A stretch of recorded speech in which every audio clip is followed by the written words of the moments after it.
What's up, everybody, and welcome to episode 33 of the Stand Up Guys podcast. Does that mean the podcast is going to die like Jesus? What episode?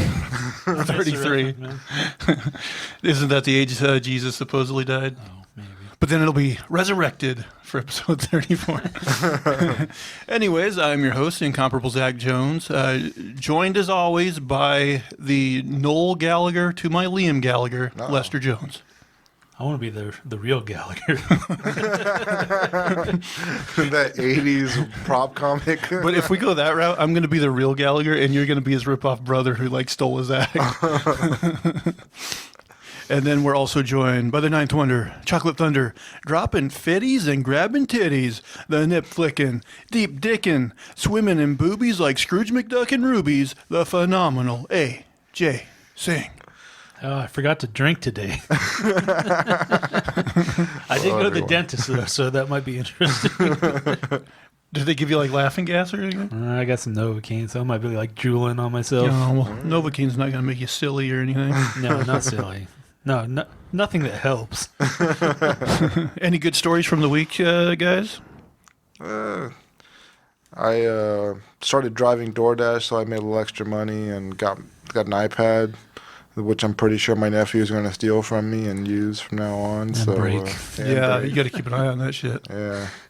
So looking forward to that. Watched WandaVision. It was awesome. Yeah, by the way, we'll have our obligatory review of that later on in the show. So we'll give everybody a heads up in case you haven't seen it or worried about any, spoilers. But yes, we will be reviewing WandaVision a little later on. I pulled into a couple of kind of random movies this week. I Care a Lot and Captain Fantastic. I think they were both on Netflix and both pretty good.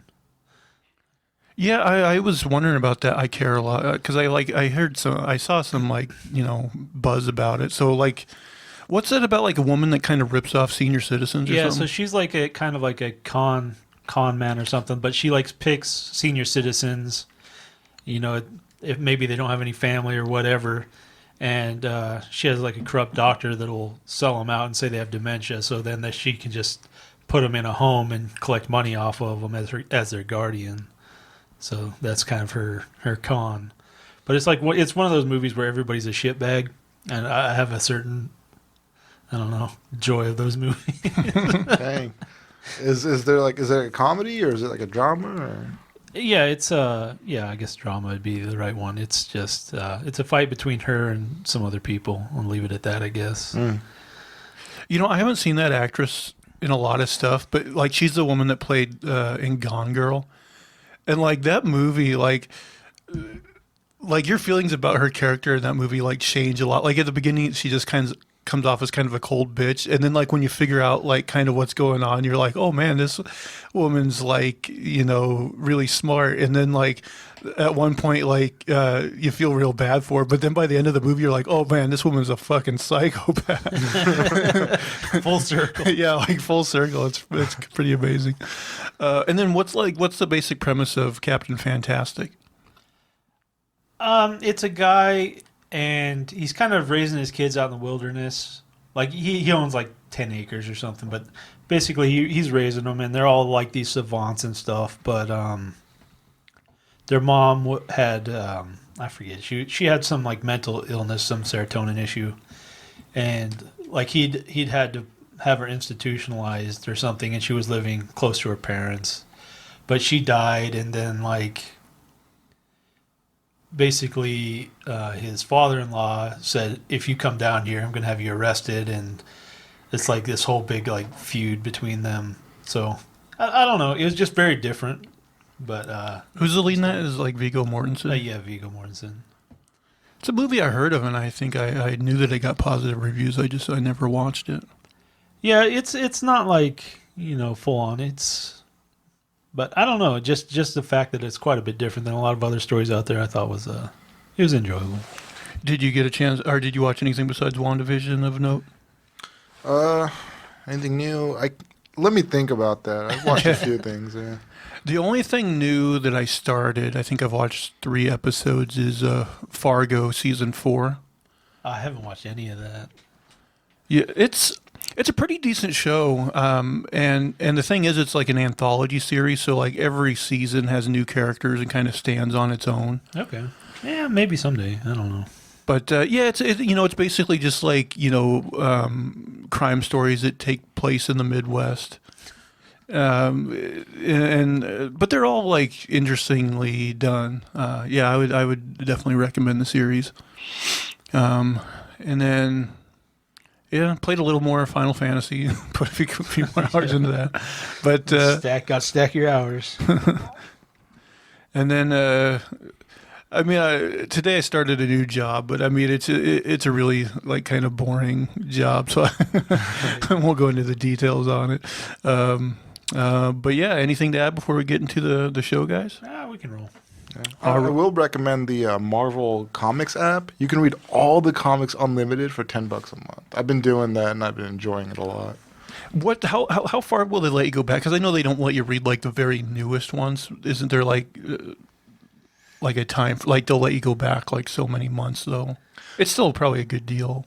For me, like, because I'm new, when they got on, they recommended, like, the characters and I guess, like, some of the newer versions of their comics that are going on right now. Mm-hmm. So, like, they recommended, like, the Marvel characters that are, like, in the MCU right now and how to, like, look deeper into them and, like, learn about the MCU and the comics and everything. And then you can, like, dig deeper after that. Yeah, there's actually a Vision comic they did a couple years ago by Tom King, and they definitely took a little bit of inspiration from it for WandaVision. I think it's like a 12-issue series. It's pretty solid. Vision's a character I've never really given a shit about, but that's a good series. But I mean, we'll get into it. But WandaVision, is a good show.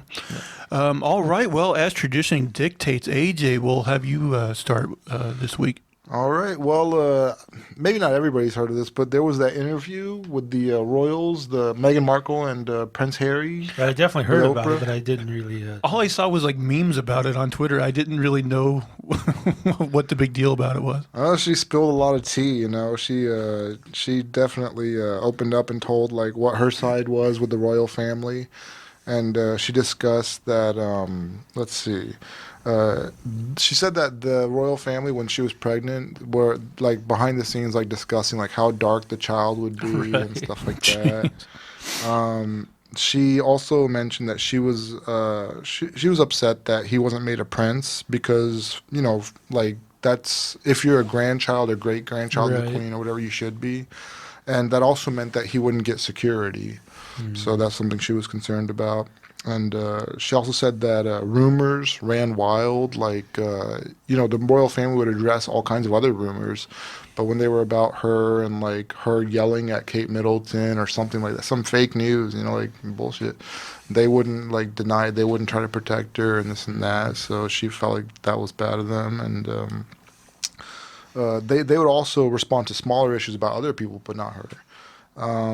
And then Piers Morgan, he left his show because he just couldn't stop ranting about Meghan Markle. He like really doesn't like her. And the thing is, he told a story about how a few years ago he was like the reason that Meghan Markle met Prince Harry. Oh, okay. And he said that they met and then like she never talked to him again. She ghosted him or something. And he's been mad at her ever since. And he took it personally. Yeah, he's been ranting and raving. He comes off as a douchebag. Yeah, and I think most British people hate him. Yeah, but I think he's got an offer for another show with Rupert Murdoch. So I mean, yeah, it wouldn't be surprising. Yeah, but I mean, just a lot of fallout. The British family and everybody are they're not happy. The tabloids in the UK are like split on how to deal with it. Like, should we? And yeah, Piers Morgan was like, I don't believe that she had, these mental issues that she talks about. And that's like kind of messed up because. Yeah, you don't really know what's going on in somebody. Yeah. Man, how old is Rupert Murdoch? That guy's looked like the Crypt Keeper for years. I don't know. Yeah. That guy. Never give up. Yeah. Started an empire, though. Yeah. How did he do it? Did he have his own money or what? He just made it himself? I'm not sure what his history is. Origin story. Yeah. We should look into Rupert Murdoch. All right. Should we go manifesto round one? All right, today in fake news, occasionally you just have a headline that's so good that you want it to be true. Today's one of those days. So I happened upon this headline. A man on a roller coaster gets diarrhea and shits on 14 people. Oh, man. That would be a good one. I really wanted it to be true, but it does paint an image. I think it captures the imagination. I mean, what outlet reported this, or was it just like a... It was some bullshit internet site. Famous for bullshit. like a parrot, like an onion type account that's just It's like... something, yeah. I mean, thing is, like you would think, like, man, he must have had a coffee. Right? Like, oh, I was should just thinking about, like, you're going and, like, in the middle, you know it's a disaster, and then it happens, and then, like, you're sitting there afterwards, and you know that it's going to roll to a stop. Yeah. And you're going to have to get off on the platform Face with all everybody. those people. And then, like, there's not only those people, there's the people waiting to get on, and they're going to cancel the ride. Yeah. It's like, nah, the kids are crying. I did hear a story on TikTok where this guy was talking about he was a flight attendant, and there was a guy who was in the restroom the entire flight, and it's time to land, so he was like, "Hey, you gotta get out of the restroom and sit down," and the guy was like, "Okay," and he opened the door and there was shit everywhere, like on his hands, on the walls, on the clothes. He had some turbulence issues.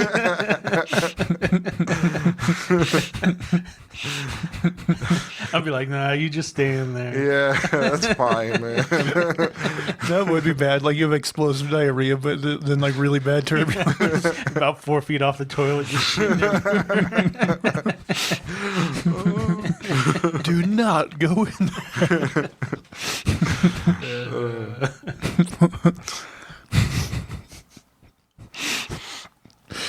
I like that one scene in that Along Came Polly movie where he's like I think it's like an Indian restaurant or something, and he's like really sick, and he like he locks on the bathroom door, and the guy in there's just like, "I'm gonna be in here all night, dude."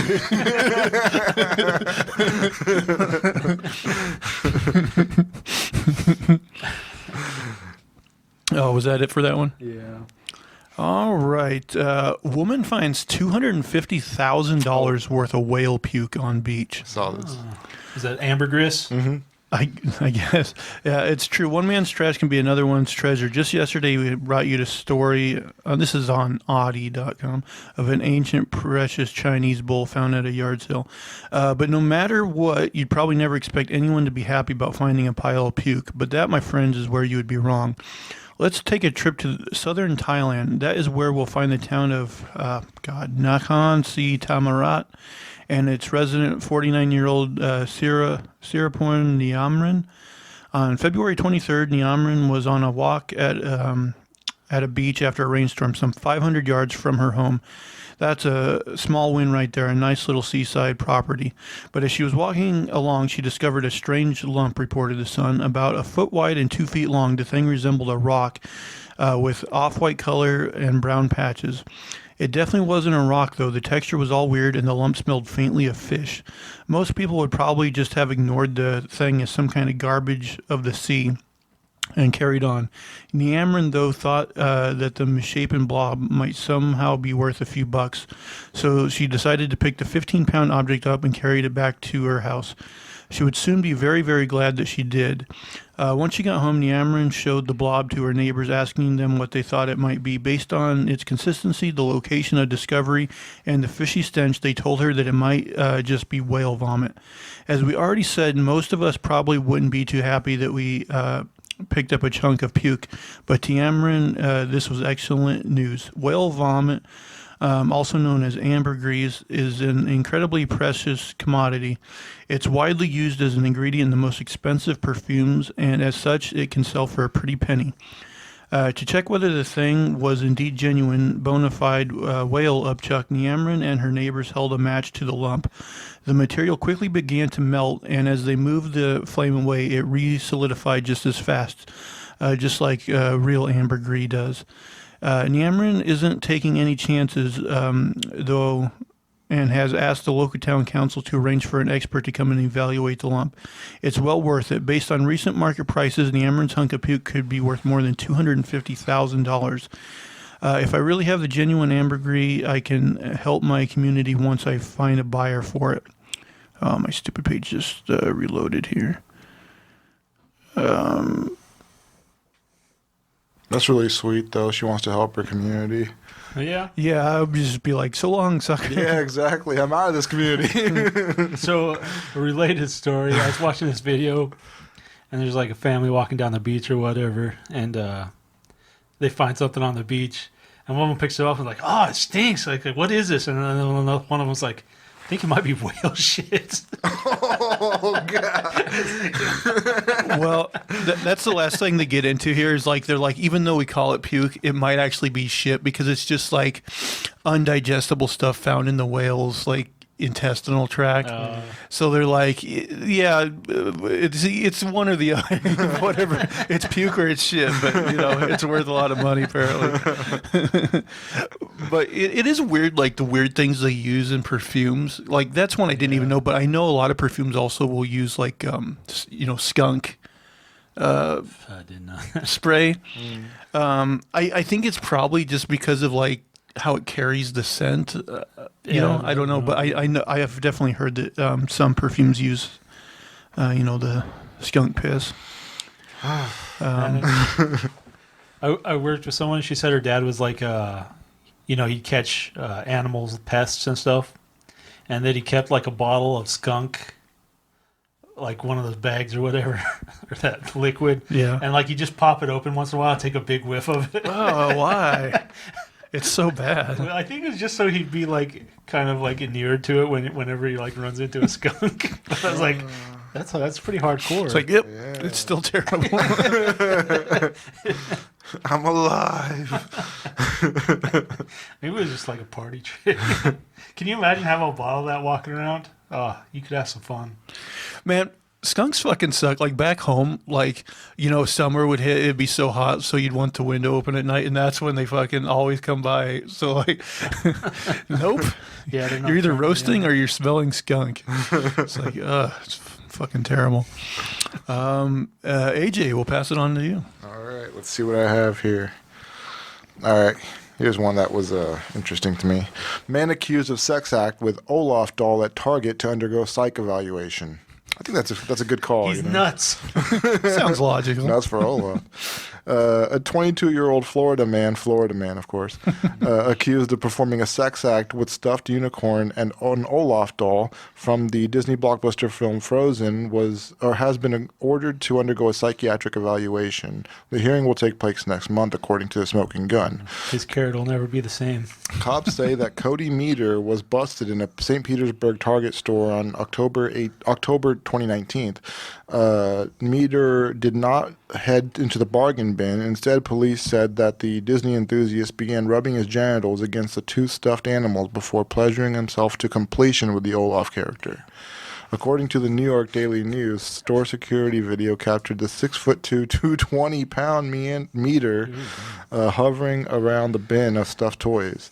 He was wearing a Star Wars t-shirt and shorts when he was overcome by carnal desire. A store employee told officers... You think the security guard is like, hey, you see that guy over there? I think he wants to fuck those dolls. Jeez, I mean, maybe he was staring at him real good, too. He made eye contact. A store employee told the officers that Meter kicked off his sexual frenzy by dry humping a unicorn before turning his attention to the Olaf doll. At the time of the assault, Meter showed no signs of drug or alcohol use. However, his mental status was clocked in at unknown. Meter is charged with criminal mischief and exposing his sexual organs. Following the incident, he confessed to doing stupid stuff. His dad told officers he has a history of this type of behavior. The stuffed toys were destroyed, Target staff said, citing circumstances. Yeah. They didn't just put them in the bargain bin. Add him to it. 50% off. Who wants Slightly used. We'll bone all your toys. But it's Florida, so the problem they had was, like, not that he was fucking the dolls, but it's gay. If he would have been with Elsa, it would have been just fine. Yeah, that would have been okay. And Olaf would be begging to be unmade after that day. Unmake me. Olaf melted a little. So like the employee saw him do the whole thing. Like he was like, yeah, I saw him rubbing it first, and then he finished to completion. Jeez. So he was like, yeah, not hiding anything. Got a new porn fetish out there. Was he like, let it snow? Let it snow? I don't know.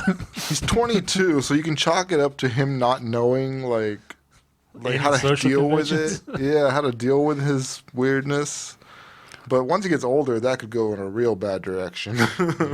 Yeah, I'm guessing he's mentally handicapped, but it's hard telling. Yes. Well, so speaking of mental illness in the streets, this is a story we missed back in November.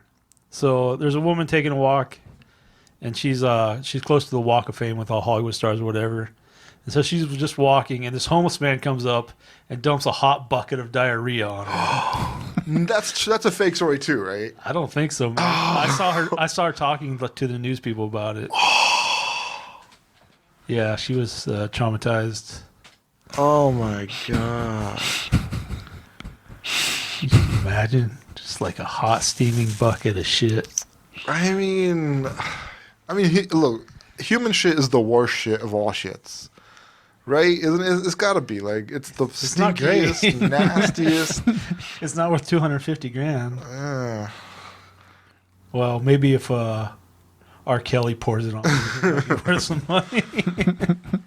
Man, that is disgusting. Yeah, It doesn't matter whose nasty. poop it is. It's just disgusting. I gotta say though, like, even if it was a homeless guy who I suspected of being mentally deficient, like, I would have a hard time not just like beating the shit out of him. Well, she was just like, she I'd had be her so eyes closed and it was pissed. like running down her eyes, and she had her mouth Oh, closed. And, yeah. like she was basically incapacitated. Yeah, if you were like 'Cause you don't afraid, wanna get, like, yeah, shit you don't in want to your get eyes it in and your mouth. eyes. No, I would have yeah. gotten it in his eyes, and I would have been like, "Come here!" I would have grabbed him by the head and just rubbed it in. I would probably go back looking for the guy later with a gun. Like, where is this motherfucker? Yeah, that's fucking nasty, man. Yeah, I mean, even if he did have issues, like that still comes from a bad place. Yeah, that's still someone just needs to be murdered. And take him out of the gene pool. There's no fixing that. Yeah, that's just malice, man. That's messed up. I apologize for this. This is one I just found today, and I didn't really have time to vet it. So, like, May or may not be true. well, I think it's probably true. I just like if it gets boring, I might cut off early, but we'll see. It sounded interesting though. Panda Express charged for bizarre sexual cult-like team building seminar. There's probably not a single person on this planet that genuinely enjoys corporate team building exercises. We're ready to bet even the speakers aren't that into it. But we take your regular vapid team spirit seminar any day over what's allegedly going on at Panda Express. A new lawsuit filed in Los Angeles County Superior Court describes cult-like acts bordering on sexual harassment. Filed by a 23-year-old employee, the lawsuit raised an utterly delightful list of charges. It included sexual battery, a hostile work environment, and intentional infliction of emotional distress, reported Pasadena Star News. In addition to the Panda Restaurant Group, the lawsuit lists Alive Seminars and Coaching Academy as defendant. Let's take a look at what supposedly went down at the training seminar. According to the lawsuit, the employee in question, who shall remain unnamed as a courtesy, began working for Panda Express in 2016. 3 years later, she was told she was up for a promotion. There was a caveat, however. Store manager Matayu Samuda told the plaintiff she needed to complete a mandatory self-improvement seminar. Eager to improve her skills and advance within the company, plaintiff signed up and paid out of pocket to attend a 4-day program, the lawsuit reads. Panda Express pushed its employees in the Los Angeles region to complete Alive Seminars training. In many cases, it was a prerequisite to promotion.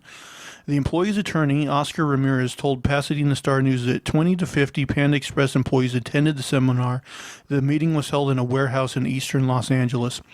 As they arrived, each attendee was required to present their Panda Express employee identity number. They received their Panda-branded introductory materials, and the seminar got underway. Right off the bat, though, things took a turn for the bizarre and downright terrifying. The lawsuit alleges that the organizers instructed the attendees to sit down, shut up, and not talk to anyone. Then the organizers left. The employees were left to sit alone in complete silence for the next hour. The hall's windows and doors were covered in black cloth. There was no clock, and in addition to speaking, the attendees weren't allowed to use their phones. Suddenly, a man burst into the room and started screaming in Spanish at everyone present. He told the attendees they were nothing and didn't matter, since they were doing nothing both collectively and individually. Mind you, this wasn't some deranged madman that managed to slip into the building. He was an Alive Seminars employee who had been instructed to act this way, the lawsuit says. The atmosphere resembled less a self-improvement seminar than a site for off-the-books interrogation and of terrorist suspects, this lawsuit reads. The sensory isolation and intimidation was reinforced by constant yelling and verbal abuse by seminar staff, creating an atmosphere of fear in the room. Naturally, the employees were confused and probably also scared, but according to the lawsuit, most of them, including the plaintiff, decided to remain as their promotion was on the line. See, right there, I'd be like, no, I'm not doing any more. This is stupid. But then this next one, near naked hugging. The strange screaming exercise sounds bad enough, but that was only day one of the seminar. During the next day, the plaintiff alleges the organizers forced her to strip down into her underwear in front of everyone present. This was supposedly a trust-building exercise, but the training staff sure did their best to not make it seem like that. Alive Seminar staff were openly ogling the woman in their state of undress, smiling and laughing, the lawsuit claims. Plaintiff stripped almost naked in front of strangers and coworkers, was extremely uncomfortable but pressed on because she knew it was her only chance at promotion. To top off the exercises, the staff told the employees to stand up and yell about their inner struggles until everyone else attending the seminar believed them. This didn't sit quite right with some of the attendees. One man also stripped down to his underwear, broke down in tears at this point. To try and cheer him up, the training staff instructed the plaintiff to take the man in the middle of the room and hug it out in their underwear while everyone present was watching. Yeah, it goes on, but I don't want to go too long. But yeah, if you were, went to this thing. Aren't they like the religious one as well? Panda Express? Oh, I was thinking it was Chick-fil-A. Panda Express. Chick-fil-A is the religious one. Yeah. But like, even if it was for a promotion, like how weird would you let things get before you're like, nah, I'm gonna bounce. This is too weird. Yeah. I mean, maybe she really needed that money. But Turns into an orgy. I mean, the thing is, they paid out of pocket for this. That's a company to allow this is amazing. Like maybe that's their side business. We're gonna take what money we pay them and turn them take it back into training. I mean, my guess is like the guy that managed this specific Panda Express had probably done one of these Alive seminars and really liked it and thought it changed his life, and so like that's why he signed these people up for it. But I don't know, like. It seems really weird. Yeah. I mean, if he had any idea they were going to make him strip down and do all this weird shit, I mean, he would. You would think he would know that he would like face consequences for it. To make it like mandatory. I can make $15 an hour over at McDonald's. Yeah. It's like, what the fuck, Panda Express? To make it mandatory too. That's messed up. But my guess is this isn't. I don't think it doesn't sound like It couldn't have been national. Yeah, it's at Panda Express in L.A., but still like 30 to 50 people involved or something like that. But good, yeah. I think I would when they shut the lights off and had the guy yelling in Spanish. I think I'd been like, yeah, adios, Spanish guy. I'm like, is this the cartel? Like, did I get sold to these people? Panda Express. All right, AJ, I'll send it back to you. All right, this story, it just surprises me like how bold people are and they have no foresight. Like, so the U.S. jails man who bought Lamborghini with government loan. Instead of speeding off in a $200,000 Lamborghini Urus, a Texas man got a slower ride to jail Tuesday after U.S. authorities arrested him for using $1.6 million in government pandemic aid to go on a spending spree. Lee Price III, 29 years old, was charged with fraud after he secured 2 government loans under the Paycheck Protection Program to pay employees he did not have, the Justice Department said in a statement. Instead, he spent the funds on lavish goods like a sports car, a Rolex watch, as well as real estate, an F-350 pickup truck, and thousands of dollars at Houston strip clubs, the statement said. Price secured 2 loans. Price Enterprises Holdings allegedly received more than $900,000, while 713 Construction was approved for over $700,000. But neither has employees, and the individual listed as CEO on the 713 Construction loan application died in April 2020, a month before the application was submitted. Congress approved the PPP program late in March, blah, blah. So, I mean, it's to help people. But, I mean, this guy... I don't get it. If I did that, I would the whole time be like, well, when is this going to end? This is going to end. I'm going to get in trouble, blah, blah, blah. Well, the second they gave it to me, I'd be like, holy shit. I'd put it all in Bitcoin and I'd be like, I'd be rowing somewhere. Yeah, I'd be somewhere else for sure if I could try to get away with it. Like, I wouldn't just stay there and buy that stuff and wait to get caught for sure. I don't get it. The 1 point something, that's a lot of time, man. You're going to do a lot of time for millions of dollars. Yeah. I definitely have been on my way to New Zealand or something. Yeah. Oh, that was just time to start over. I got something that worked, so let's keep on moving. Is it that easy to get one of these loans, by the way? Well, apparently, I mean, if you have a business set up, I guess the application process wasn't too stringent. It's like he's got a valid business. Well, it wasn't even his. It was somebody who died. Yeah, he put it under somebody else's name. Well, that was a good first step. Yeah. Could make a break for it from there if you're gonna do this. Yeah. No. That's my topic. All right, back to the manifesto. I don't really have anything great. Apparently, an accountant overheard a conversation between the Honduran president Juan Orlando Hernandez and a known drug runner named Fuentes Ramirez. But apparently he overheard him telling the drug runner, let me get the quote here, "Shove the drugs right up the noses of the gringos." So if that tells you anything about Honduras.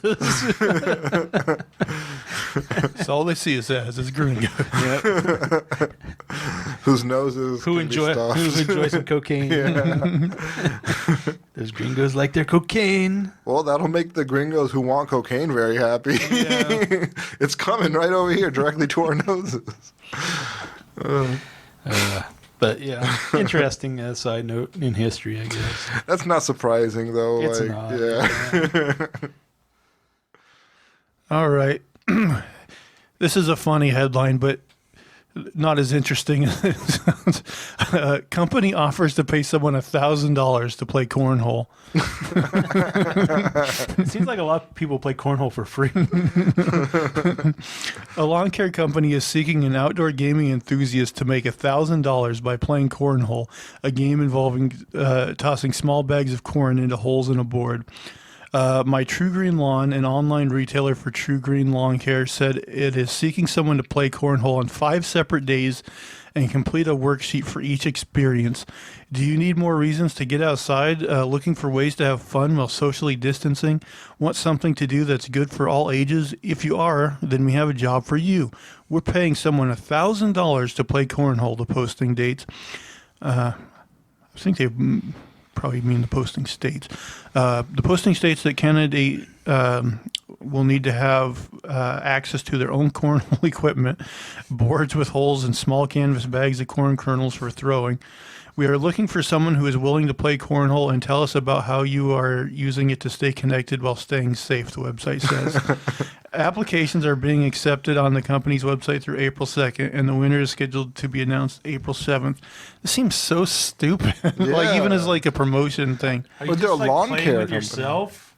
Yeah, I guess so. Are you trying to talk? Well, to no, kids you're in the playing with neighborhood? others and staying socially distant, I guess. Oh yeah, because you're 10 feet apart. Or something. And then you're going to be like, oh, we love cornhole, and I was, But this is a lawn care company that's yeah.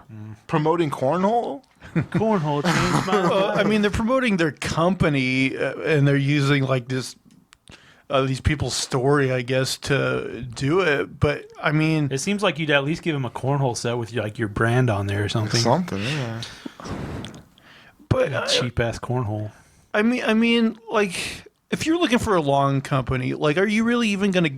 First of all, go to the website, and if you do, you're like, oh, I'm going to click on this fucking cornhole story. Yeah, And, I mean, exactly. It just seems like a waste of $1,000. I mean, they should have just bought an ad in their fucking local newspaper or whatever. You can get more.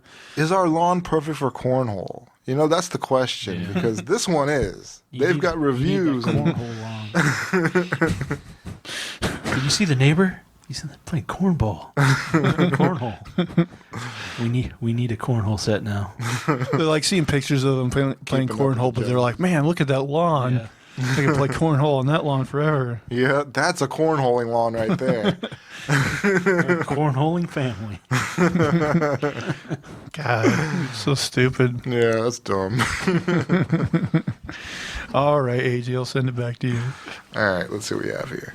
All right, this is another dumb guy.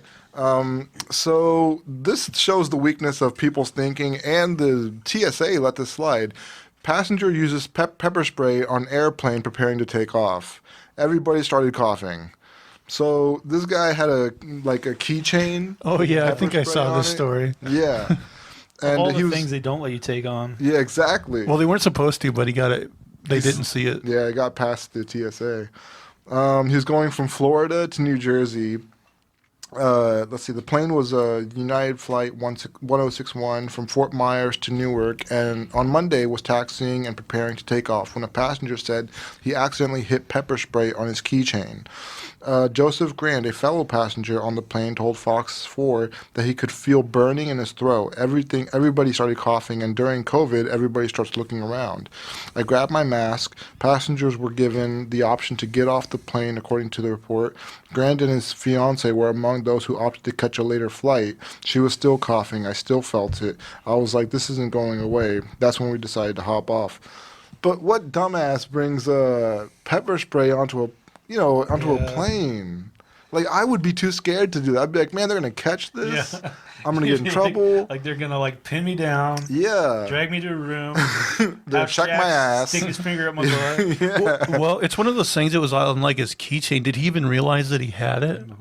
Must not have. He might not have. It might have been totally. But you'd think you'd accident. have like they'd have like a two-step like safety or something. I mean, yeah, for it to just accidentally go off. Yeah, even, you don't want that. Exactly. around In an everything. enclosed plane, everybody's just breathing in over and over again. You know, an airplane actually is one of those places that, like, even when it's not a pandemic, you probably should wear a mask just because, like, Yeah. you're all breathing the same air. If Yeah. one person's sick, everyone's going to get sick. If someone farts or queefs, you're breathing it in. Yeah. Based a good one right into the air intake. Enjoy, motherfuckers. Yeah, and the restrooms, you gotta think that's gross because the air doesn't really go anywhere. It just stays in the plane. Ugh. Have you guys ever farted on an airplane? Not that I remember. I've only flown a couple times, and I have not done that. Yeah, I I've wouldn't. shit on an airplane. I haven't done that either. I haven't. Man, The restroom I is would. so small. If I was going to use an airplane bathroom to shit in, it would have to be such an emergency. It would have to be. I would. Five-alarm I fire. had an emergency. So, from India, Oh, that's a long flight. You were trying Yeah. to hold it for like 24 hours. let me tell you, like the night I was supposed to fly out, I was having like really bad diarrhea, really bad. And we stopped by a pharmacy so I could get something that could help, and it did help a little bit. But even after that, we stopped by somewhere else to use the restroom, and I went nuts in there.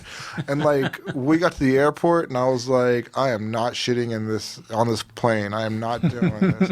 And I held it in Oh man. the entire flight. I would not be It wa- remotely interested in holding it. Well, it wasn't that bad. By then, it had been more manageable because before that, it wasn't. It was like there was no lock. It was like I had to go, and that was it. Game over. But yeah, I suffered, and I don't know if you remember this, but when we got back to the house, first thing I did was like run into the restroom and go nuts in You there. didn't even go at like the airport. No, not in the airport. I It's got to be the house restroom at home. I don't know. I've seen some pretty foul airport ones. Like the ones on the plane are better. Yeah, probably.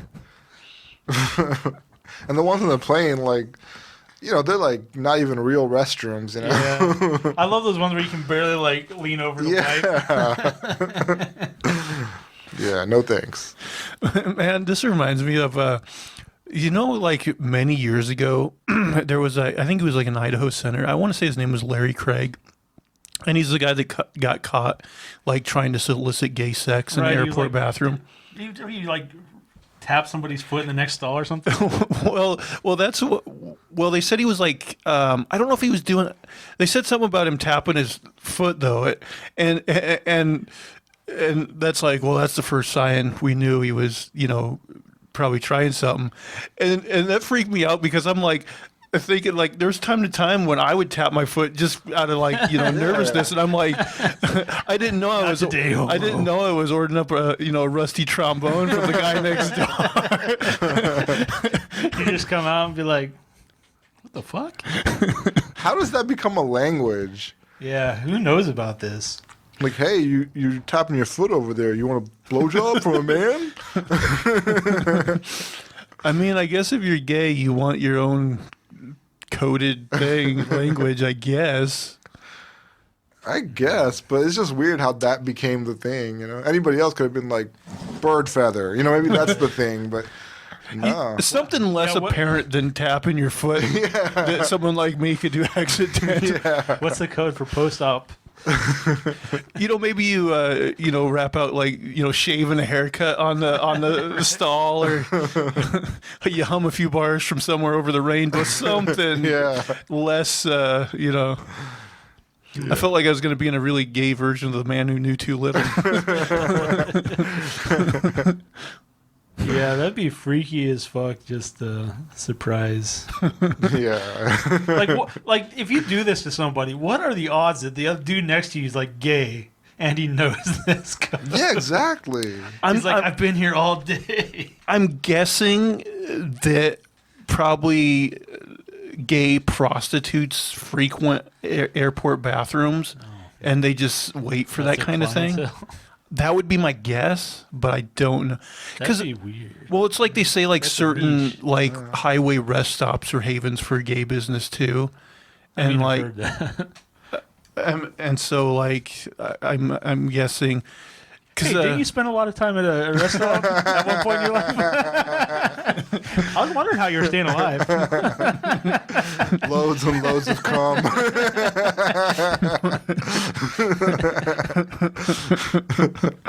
And now you know the rest of the story. I mean, I don't know if it was a highway one, but it was definitely a public bathroom that George Michael got caught in that time. Yeah, he got I thought busted. he was doing something like that too, right? Tapping his foot, or was that something else? I don't know if he was tapping his foot, but he was. Oh, just straight on. He was getting it on. Oh, anyways. okay. I mean, let the man do what he wants. I guess maybe not so public, maybe. Well, it seems like you're like a big name. Like you should be able to find a little classier joint. Yeah, that's true. Well, that's the thing is, like, George Michael, man, he could have ordered like top-notch gay prostitutes right to his house if he wanted to. I mean, probably could have got tons of as much free ass as he wanted. He could have got free. Maybe it was the thrill of it. Strangers meeting. Maybe. But yeah, you got to figure he could have got free strange if he wanted to. Yeah. Plenty. Sounds like you might have been. It sounds like he was interested. Could have gotten this strange. Wake me up before you go. Dance with me. Whose turn is it? Oh no. I'm done, man. I'm ready for WandaVision. But if you guys got some more, we can keep going. I'm down for whatever. WandaVision sounds good. Just so I definitely want to get over an hour, so let me do this one last story, and then we'll jump into WandaVision. So this is a story I somehow missed back in September last year. Dentist charged after pulling patient's tooth on a hoverboard. Back in January, I guess that would have been January 2020 probably, Seth Lockhart was found guilty on 46 charges against him. The charges included Medicaid fraud, reckless endangerment, and unlawful dental acts. Oh, and tooth extractions at will. Perhaps most notable of all is the fact that this overwhelming amount of evidence was often supported and often in excruciating detail by Dr. Lockhart's own texts, photos, and videos. Anchorage Superior Court Judge Michael Wolverton said of the verdict, bills over $200 million for intravenous sedation without proper justification were charged by both him and former office manager Shauna Cranford. Last year, Cranford took a consolidated plea agreement on 40 charges. The trial began November 12, 2019, and Lockhart's defense attorney apologized for his client's behavior. He said that Lockhart felt remorse for his actions. However, the defense attorney, Paul Stockler, did argue that the dentist and his manager did not, in fact, falsify all the Medicaid claim that they were accused of falsifying. Now, months later, he has been officially sentenced to 12 years after his hoverboard tooth extraction. The sentence was handed down Monday. Seth Lockhart was in Anchorage Superior Court facing dozens of charges from his scooting while working to the insurance fraud and removing teeth without patient's permission. Back in January, Lockhart was convicted of reckless endangerment, illegally practicing dentistry, and medical assistance fraud. In reviewing all this over and over again, I have the visceral response, "You darn near killed some people," Wolverton commented on the verdict. Veronica Wilhelm gave the court her testimony. This former patient was sedated when Lockhart performed a tooth extraction via hoverboard in July 2016. He even had the gall to throw his hands up in the air on video while riding away from the procedure on his board. He allegedly texted a video of the stunt to at least 8 people, joking that it was a new standard of care. Lockhart lost his dental license in 2017 and was also ordered not to practice medicine during his 10-year probation once released. Each tooth, all the teeth and mouths are now safe from Lockhart. But yeah, I mean, this guy seems like a real piece of shit. Yeah. I mean, if you're already going to do it illegally, do it right, you know? Don't draw more attention than necessary. Yeah. And it's like, I mean, not only are you supposed to protect, like, you know, your patient's ID and all that stuff, but this guy's like taking a video of him taking the woman's tooth out on a fucking hoverboard and making jokes about it. It's like, Jesus. I mean, that guy just doesn't care. Did you hear about that doctor? It was here in the U.S. He was giving out COVID vaccines. And he had given out one, and apparently they go bad after a few hours. Right. And so he was like, I better hurry up and give these out to people. So he just went out into the street and was like, hey, anybody want a COVID vaccine? And he gave out a few more, and they fired him because he gave out free vaccines to people. Yeah, even though they were going to go bad. Yeah, even though they were going to go bad. I'm like, man, that is messed up. I feel like that should be revisited, and that should be reversed. Yeah. I mean, this guy on the hoverboard, I get that. Yeah, he has every right to get in trouble. All right, guys, should we get into our review of WandaVision? Mm-hmm. Let's do it. All right. So the series was 9 episodes long. You know, probably... I didn't look, probably multiple directors, but it says head writer was Jack Schaefer. The cast includes Elizabeth Olsen as Wanda Maximoff, Paul Bettany as the Vision, Catherine Hahn as Agnes, Tiona Paris as Monica Rambeau. So, yeah, just what was your guys' kind of initial impressions? We'll first go spoiler free. What was kind of your guys' overall impression of the show, and did your opinion of the show change from episode 1 to episode 9? Yeah, episode 1, I wasn't sure what to expect. I thought, is it going to be corny, kind of, because it started out with that whole 1950s theme and everything. Yeah, there was a couple. Well, there's like a couple episodes before it kind of really started to get rolling. So I was kind of like, it started a little slow. Mm-hmm. Yeah. Yeah, I thought so too. But towards the end, I thought you know, of course it picked up, but you know, I really enjoyed the story, and I don't think in and of itself it's like you know, the best story, but I think the way it's setting up what's coming up in the future, I think it did a great job. It put some blocks in place. You can definitely see that. Yeah. I kind of like these little moral stories where like you watch the whole thing and at the end you're like, I get it. You know, bitches are crazy.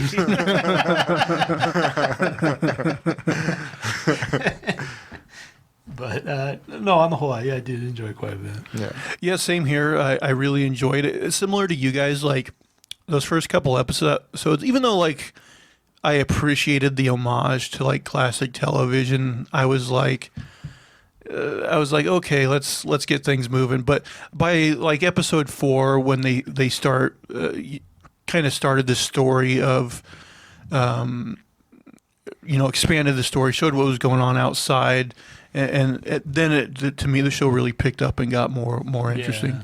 All right, so yeah, let's get into it. Let's you guys can do as many spoilers as you want. So spoiler warning from this point out. Let me bring up the actual episode list here. Now, the one thing, what did you guys think of the episode lengths? Because to me, like the first several episodes were only 30 minutes, and maybe that's because they were trying to go for like, you know, the classic TV thing and like shorter episodes, but like I felt like those were like nothing. Like they went by so fast that and maybe that's their thing, is make you want more. But I think I could have used longer episode lengths. Yeah, I was okay with the first ones being short because I just felt like they were trying to push set it up. And then after that, when they got into the meat of the story, they got longer, right? Because like they got to about 40 minutes. I think the last episode was like 50. Maybe the last one might have been a little bit longer. Yeah, so I mean, where they did have to flesh out the story, they definitely did that. But at the beginning, I was okay with those being short, just because they weren't as interesting to me, I thought. Yeah. Now I'm pretty sure that like the next series, like Falcon and Winter Soldier and Loki, I think those ones are 6 episodes. So I'm hoping, you know, they have longer episodes, but they're probably going to be about 40 apiece, I would imagine. Mandalorian's like that too, like 40-minute episodes, and I'm always like, man, couldn't they go a little bit longer? But I mean, how excited are you guys? Well, we're talking about WandaVision, but how excited are you guys for Falcon and Winter Soldier? You know, I do like those characters. It's tough because WandaVision I kind of knew. I think I watched one really short trailer for Winter Soldier and Falcon, so and it didn't really give away plot details. And now I know they have another one out, but I don't want to really know that much about it. You know, WandaVision I knew the premise and I thought it sounded, you know, very interesting. And so I was maybe a little more excited for WandaVision. But yeah, I'm definitely keen to watch those other shows as well. I'm the same way. I don't know what to expect. I knew House of M, like, because I'd looked up the comics and stuff. So I knew that was going to be a storyline in WandaVision. I was excited about that. But there are some, like, super strength characters, it looks like, in Falcon and Winter Soldier. But I'm not sure how it ties into the rest of the universe. So I'm looking forward to seeing that. But I was definitely more excited about WandaVision. I'd probably wait and see what the reviews say. If it's great. I mean, we're going to review it on the show, so you're going to have to watch it. I've gotten caught behind a couple 8 balls already. I'm going to say, though, I'm definitely not going to watch it. I don't want to watch it week to week. I think I'm going to wait for it to stack up because I was wishing I did that with WandaVision, too, because, like, man, I know, like, a lot of people like watching week to week and they like to, you know, guess, you know, what's going to happen next week and all that. But, man, I'm hoping that, like, other people don't start doing this more because I just like everything at once. I like it to be there. I like to just watch it. And I think I retain more shit if I watch it like that, too. Yeah, I'm going to say, I've heard a lot of people say the other way. Like, they liked it, that it was every Friday. You know, it kind of reminded them of, like, you know, TGIF and stuff, you know, being a kid and watching shows on Friday and having something to look forward to. Well, I know, like, Game of Thrones is, like, every week you're like, And you felt compelled to watch it as well because other people were going to be talking about it. Well, that's the thing. If a show becomes like popular enough, then you got spoilers to watch out for, which is something with WandaVision that definitely. Yeah. I couldn't go on YouTube for some time. I was like every video is just something reviewing WandaVision. So yeah, you definitely got to look out for that. But I think I'll do it again. I think I'll this time. The only episodes I had to wait for were the last two, but. Yeah, it was much better watching them all at once because you don't get that fatigue from watching like the first two episodes and being like, I don't know, is it really that good to want to keep watching it? Because you just get into the third one and it picks up and you're engulfed in the story. You're into it. So yeah, I prefer it. So I figured we'd just kind of go through the episodes here and like. If you have something to say about it, you can go. Probably not going to remember. Episode 1, a film before a live studio audience. So that one, I think it was basically a take on I Love Lucy and like the, like he's going to have his boss over for dinner and they have that whole fiasco where, her magic's going out of control and they got to keep it from their boss and his wife, the woman from that 70s show. Yeah. She's back again. Mm-hmm. So yeah, I guess I can appreciate like the homage to that type of show, but at the same time, it's like you really didn't get that much of a sense of what was going on, I guess. So it was just kind of a introductory thing. Don't Touch That Dial. That's the other black and white episode where they have the magic show, and he swallows a piece of gum, which makes him drunk for some reason. That was weird. I was like, you could kill Vision with a piece of gum, or you could stop him or something like that. Yeah, that was very much Wanda's powers doing that. But we did get, she found like the little toy helicopter drone that was in color. Right. And then that beekeeper. Beekeeper, and I don't remember if it was her or the one lady. There was the other lady. She got cut or something, and the blood was red. I think that Dottie lady. Dottie. It's kind of building mystery. And you could hear on the radio Jimmy Woo. Yeah, that it was coming through. Mm-hmm. Episode 3, Now in Color. So that's the one that was like a 70s sitcom, like Brady Bunch aesthetics. And that's the one where she got pregnant and had the kids, all in one episode, basically. What did you guys think about the kids overall? I didn't like them, but... Yeah, they were kind of like vases or something. Yeah. They were around. Yeah, I wasn't a big fan. I wasn't emotionally I wasn't invested in them at all. Because that's kind of because I already knew, in the House of M story, what they are. In the comics, the kids are something else. They're part of an entity called Mephisto, and they're his arms or something. So they're just a part of him. And I kind of figured these kids will come and go, so I didn't let myself get invested in them. I don't know much about those characters, but I know at least not the Speed one, which I think his name is just Speed, but the other one's name is Wiccan. Mm-hmm. And I think at one point he's in the Young Avengers, which is basically the Teen Titans group of Marvel. And so I'm thinking at some point or another, those kids are going to come back. They'll probably be teenagers or something. But I'm guessing, they're not completely done. They'll be back at some point, I'm thinking. But yeah, the thing is she has this farewell to him at the end, but it's really you didn't spend that much time with him. Yeah, they came you don't feel a lot when that happens. Yeah. Even though they always talk about Wanda and Vision's love too, you never really feel like they're deeply in love or anything. I mean, I mean, you kind of buy it because they say it. Yeah, that's it. You just buy it because they say in Avengers: Infinity War that they've been together for 2 years. So I'm in that time they probably got to know each other. The thing is, I heard I don't know if I read it or heard it on podcast, but somebody was saying their screen time, combined screen time in all the movies, it's not very much, right? So really, this show was biggest introduction to them. Well, the thing is, like, there's some question of like how much she's controlling him, and you're like, well, how in love can you be with this thing if you're like partially like creating it, or like I wasn't sure where the line was there. Like, how much was he vision? How much was he just like something she made up or something? I don't know. Yeah. So episode 4, this was the episode that I think kind of turned the show around for me and made me more interested. This is the one where they took a break and kind of focused on Monica Rambeau. And we find out, like, she was at the hospital and her mom was like sick with cancer, but they told her it was like in remission, and then she was a victim of the snap. And then like she came back and didn't know like the 5 years had passed.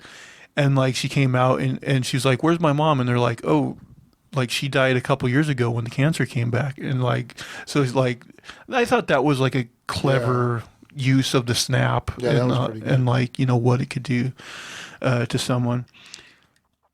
And then I don't remember all that. I don't think it was on that episode, but the one thing about her, and like, I've read comic stories that she's in, but never like a deep dive of her.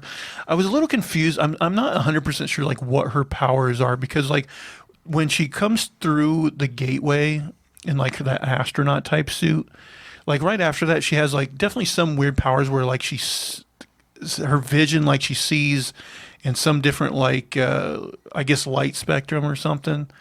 And then at the very last episode, like we see the bullets pass through her. Right, she kind of changes like the material she's made out of or something. Something Some like kind of weird like physical. Yeah, I think her name is Spectrum. Yeah, Spectrum in the comic. So it must have something to do with light, maybe, or I don't know. Yeah, I can't say for sure what it's And I know in the comic, like at one point she took over the mantle of Captain Marvel. So it wouldn't surprise me if down the road they do that.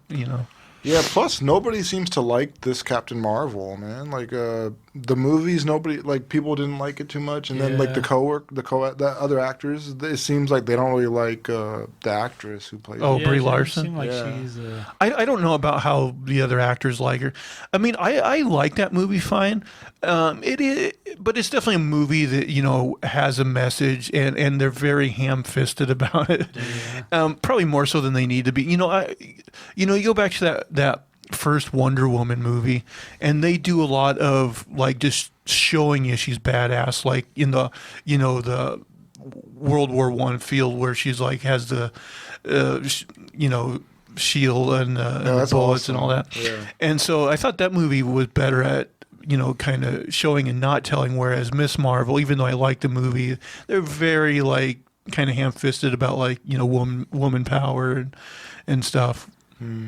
Yeah, I did notice that a lot of people felt like it was kind of forced, on them. Yeah. She's another one of those characters that's just so insanely over the top powerful that it's just kind of like it's hard getting attached. Yeah, exactly. And I don't know. I feel like the emotions just aren't there with Captain Marvel, like there's no. Yeah. Yeah. I mean, I've seen her in other stuff I really liked, but I don't know. I think the character just hasn't been fleshed out well enough yet. But they're going to make a next movie, so maybe there'll be more range there. I don't know. Like, I have the same problems with Superman. It's like I just don't attach. Yeah, he also doesn't really compel me. Like, I don't think like, wow, he's really like, he's in a tough spot. He's Superman, Yeah, he's Superman. And she's Marvel's Superman, basically. I think Superman would be more interesting. Like, well, there's kind of different portrayals, but like the ones where he's like, he's super strong, and then on top of that, he's like a super genius or something. I think I'd like it if he was just a little bit stupid. Yeah. Yeah, well, at the very least, he doesn't have to be like a super genius, Right. Yeah. Some normality. I mean, he's a reporter, so you figure he's intelligent, but he doesn't have to be like a super duper genius. Yeah. Superman is one of those characters I like, despite agreeing with a lot of the common complaints about him, like he is too powerful. But I have read, and seen a lot of Superman stories that I liked, and I think a lot of it has to do with like the characters around him. Like I think Lois can be very entertaining. And Well, I think that relationship is Yeah. one of the most important things for Superman. But what was I thinking? Is it Grant Morrison has some? It's like All-Star Superman or something. All-Star Superman. Yeah, that's a story like a lot of people really love, and they put it up as like one of the best Superman stories ever. I think to me it's overrated. Like it's a fine story, totally recommendable, but I don't think it's like Top notch. yeah. Top shelf. There's other Superman stories that I enjoy more so than that. My favorite was the one where Batman kicks his ass. You know, one thing I like about Superman the animated series is though even though he's like really powerful, like you do get the sense that like you know like some of the other strong villains they could like beat him to the point of death. Right. like he's not that indestructible. Like if he got punched enough by Darkseid, you get the sense that he could die, you know. Yeah, they gotta really like make those villains powerful. Yeah. Next, let's see, on a very special episode. So I think this was the one that takes place in like the 80s. The kids age up quite a bit. Is this where Pietro makes his? Yeah, at the very end. Okay. And like they have the whole thing where they have the dog and it dies. And, you know. Right, like 5 minutes after they get it. Yeah. Yeah. Now, okay, getting to Pietro. So they bring Evan Peters over, who was, of course, Pietro in the Fox universe. And a much more entertaining Quicksilver in those movies than Aaron Taylor Johnson was in the Marvel movies. But the thing is like, I was like, okay, what are they going to do with him? And they ended up, in the end, just making, I guess, a boner joke out of him, which was a little disappointing. But at the same time, like, I have no interest in them, you know, carrying over, like, the Fox characters and that continuity, because there really is no continuity. It's a mess. Yeah. So what do you guys think of about them bringing him over and doing that? Was it kind of... I just... Yeah, I don't know. All those, like fanboys of Quicksilver and like the X-Men universe, like they really lost their shit with this, you know. they really rubbed them the wrong way. But for me, I was totally fine with it. I like Evan Peters. I liked him in American Horror Story. I liked him in as Quicksilver. So I was like, yeah, bring him in. You know, he's the better option between him and Taylor Johnson. Yeah. So I was like, yeah. Maybe that's what they're trying to sort out. Yeah, if you have a choice, pick the better one. So yeah, I was fine with it. And you know, it doesn't have to go somewhere every time. You know, it could just be for fun and shits and giggles. So yeah, it's okay that it didn't go anywhere. Next was the all-new Halloween Spooktacular, where they go out trick-or-treating, and this is the one where at the end, like... it starts falling apart. Yeah, well, Vision, like, goes outside the wall and basically almost dies, and so that's when she expands the wall. And, of course, they kind of put... Her Halloween costume is kind of the classic, you know, Scarlet Witch costume from the comic books.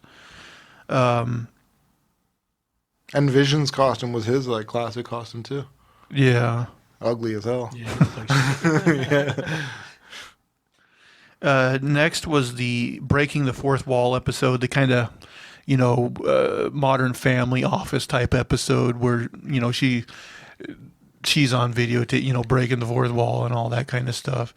And then, of course, at the end is where we find out that, you know, Agatha Harkness, and she was kind of the villain of the whole thing. Yeah, it was a little weird, but No, I wouldn't say she was a villain. I wouldn't say she was like the only villain though. right? Yeah. Now this is what so Catherine Hahn, of course, plays her, and I thought she was really great. The only thing is with this show, like I would have been, and this is another thing, like people were speculating, like you were talking about, oh, Mephisto, he's going to be in there and all this kind of stuff. Or Chthon. But to me, I was like, why can't Wanda just be the antagonist? Like, I don't really view her as a villain but I do view her as an antagonist. Right, that's kind of how it shaped up initially. Yeah. But, like, I would have been okay with just, like... It was like internal demons. Yeah, it being a story of her having this, you know, mental breakdown out of grief and you know, not really meaning to hurt all these people, but kind of doing it on accident. And, like, to me, that would have been enough. Like, I'm fine with the direction they went. But also, I kind of like everyone that's familiar with comics kind of thought that Agnes was going to be the Agatha Harkness character, but I actually thought she was going to end up kind of being like an ally, like someone who was trying to help Wanda rather than hurt her. What did you guys suspect about her character? Yeah, I kind of already had heard about her from the comics, and in that she does play like kind of an ally, like a mentor to Scarlet Witch. But yeah, I was a little disappointed that that wasn't the case, just because I thought like she could. Well, to preface that, she is going to come back probably. She is saved for the future. She will. Yeah, Yeah, definitely. so I'm okay with that. But at first, I was a little concerned. I thought they were going to write her out. Yeah, I guarantee like one of the, movies or TV shows in the future, like there'll be like an evil wizard, maybe like that Mordu guy from Doctor Strange. They'll be like, we need another magic person on the team, and they'll be like, I know just the person. Well, they made a point to set it up so that she's gonna get in some trouble she can't figure out by herself, and then she'll have to go dig her up. Oh, that could be it too. Like Wanda has to go free her. Mm-hmm. Yeah, I could see that going either way, but yeah, they'll definitely use her again, and people really, liked her. Yeah, I really did like her. She brought like those first 2 episodes, which were like super dull. Like she brought a lot of life to it because I was like, there's something about this character, and she's like, so charismatic and stuff. So I liked watching her. She was fun on screen. I will say, like, one of the things that they did with this show that I think may have, got expectations higher and kind of disappointed people is they throw out these things that I guess ended up just being like, Easter eggs and misdirections, like Pietro, like he ended up being just like some guy next door neighbor named Boner, and then like she mentions like she has that rabbit named Scratch, which I've never in the comics, like I guess there's a character named Nick Scratch, which is like maybe her son or something that's a character, and so they never did anything with that. So they got kind of these dangling threads that really never went anywhere interesting, which I think maybe hurt the show a little bit. Okay, episode 8 was previously on. Now this was, I think, one of the better episodes. This is the one that Agatha and her kind of delve into her past, and they kind of go through and they see her as a child, like her family was watching all these classic TV shows, and that's kind of what made her mind go to this when the whole thing started. And we see she was experimented on with Hydra or whatever. What do you guys think of that episode? I liked it a lot. Yeah, it gave a lot of insight. Yeah, the conflicts are coming to life, and some good backstory. It does make me wonder, like, so was she all like? Because it looked like she had stopped that bomb from going off with like a luck spell or whatever they said. Yeah, chaos magic. Something, yeah. And then like she was introduced to the Infinity Stone later. So like, did she get even more powerful? Like with the Infinity Stone, was that separate from the magic she had already had? I think it made her more powerful, but that's something that I was a little confused on because at one point, like they say that she created this new vision with the part of the Mind Stone that's within her. Yeah. And it's like that's something they never really set up before. Yeah. But I was a little confused on that, but then I was like, I just go with it, I guess. Yeah. But yeah, I think that was one of the stronger episodes. And then the finale. So the finale, it starts off with, her and Agnes fighting. And then they bring in the White Vision that starts feuding with her vision. Now, the one thing I was a little confused by is in Age of Ultron, the movie, which I haven't watched in forever, but Marvel keeps like suggesting it to people because you watch WandaVision. But in that movie, it was the Mind Stone that actually brought Vision to life, right? Like, and we understand that the vision she made basically came to life because of the part of the Mind Stone within her. But then, like, how did they get the White Vision to work? Well, it seems like they still had like all his parts and pieces, and like his memory was stored or something, and so like part of him was still there. So they don't need the Mind Stone power to power him? So I mean, maybe that was like the spark. I yeah, it don't looked know. like they had like a little arc reactor like in his head, like right where that stone Yeah, he used to still be. had something, didn't he? Yeah. But anyway, White Vision and regular, or I guess her Vision, they had that discussion about the ship, and if you DC is the replace it ship. board by board or whatever, is it the same ship? And eventually that makes them come to a standstill. And I think what happens is her Vision basically gives the White Vision all of his memories. Yeah. Right, like they blocked him from his memory, so he's more like a robot doing what's commanded. So he restores his memory to him, and then like he's his own person again or something. Mm-hmm. And then he flies off to like the next movie we're gonna see him. Yeah, so yeah, he flies off to. We'll see him again.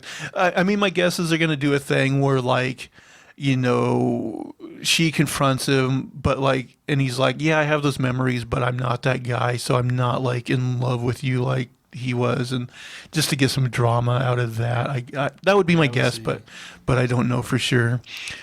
And then let's see what else.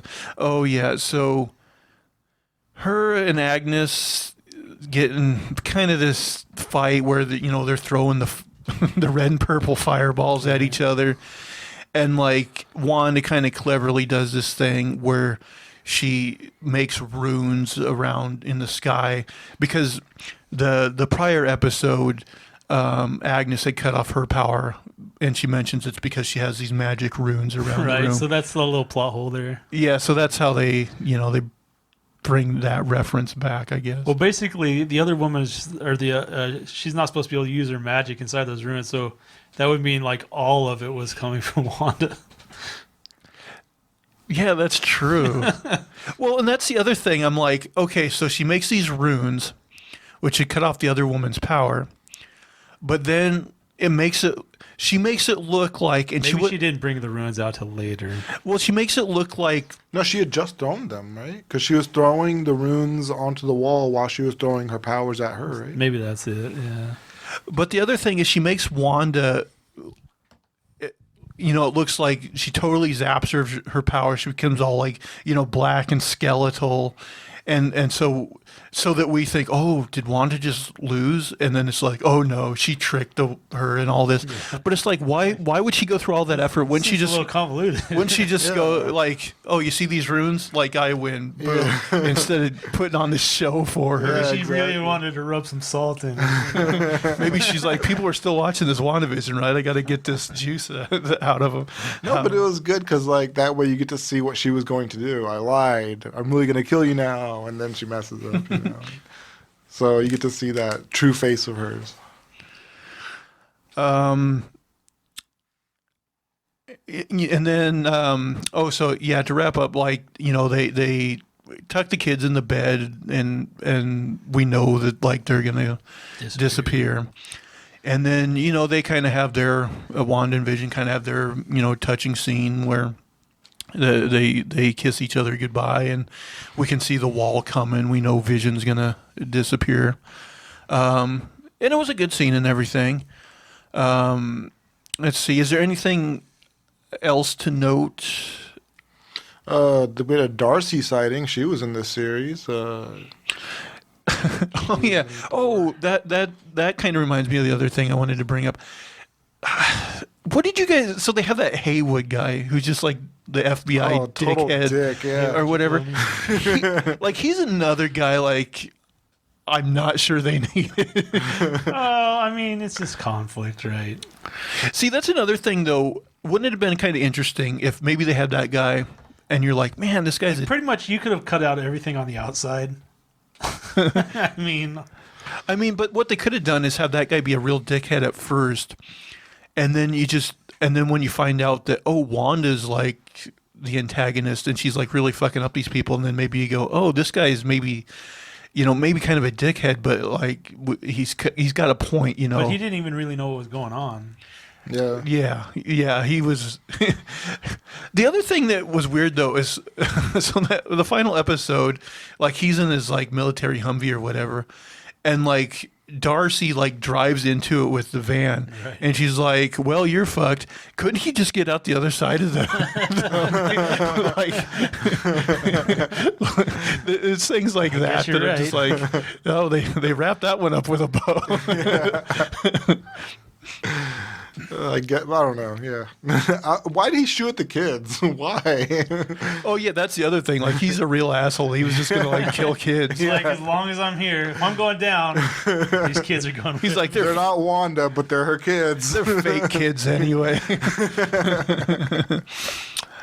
And then, did you guys watch like the post credit scenes? Yeah, those are the best parts right there.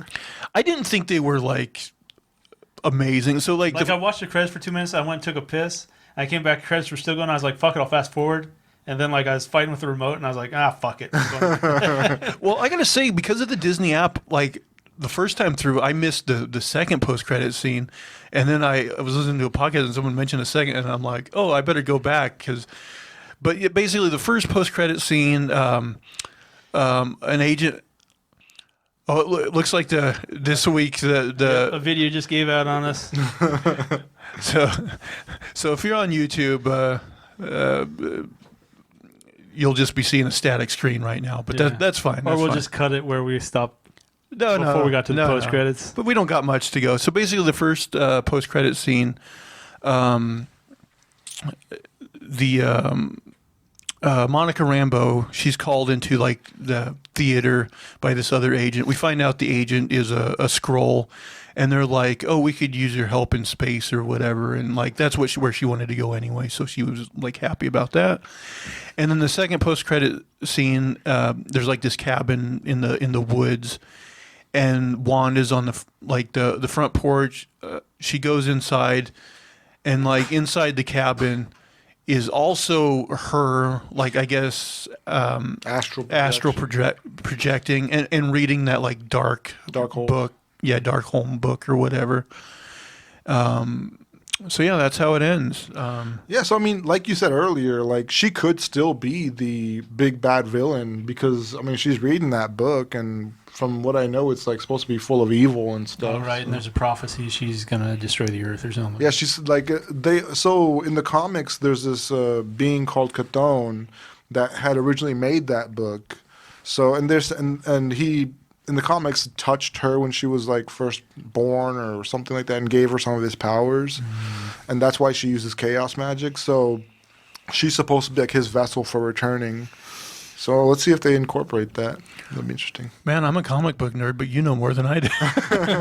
They said he's been reading up. Yeah, I've been reading up. I've never done a deep dive on these particular characters, so. But yeah, overall, great series. I'm excited to see more of these Disney Plus comic book shows. All right. Anything else to add before we wrap things up here? Side note, I knew a guy in the Army named Boner. Bonaire. What was his first name? I don't know. Oh, it was pronounced Bonaire. Or that was It was pronounced Bonaire because it's like French. But like he told the drill sergeant, he's like, "You can call me Boner," and the drill sergeant's like, "I'm not calling you Boner." Private Bonaire. There was a guy in high Boner. school named Boner too. If he went to the Navy, he could have been Seaman Boner. Yeah, the famous Bonaires. Seaman Boner. Yeah, there's a guy named like, "Oh my name's Smith." And someone's like, "Oh, I'm Schumacher. My granddad was a shoemaker." What's your name? Boner. Oh. All right, guys. Should we wrap this bad boy up? Yes. All right. Well, everybody watching a static screen or everyone listening on podcast feeds, please give us a like, give us a subscribe, give us a positive review. And guys, where can everybody find you on Twitter? At a name for this too, and that's the number 2. At unsolicited SUG. And you can find me at Zach Jones Live. That's ZachJonesLive. And that will do it for all of our shenanigans and poppycock this week. Please tune in again next week. Bye, everybody. All right, have a good one. Take care.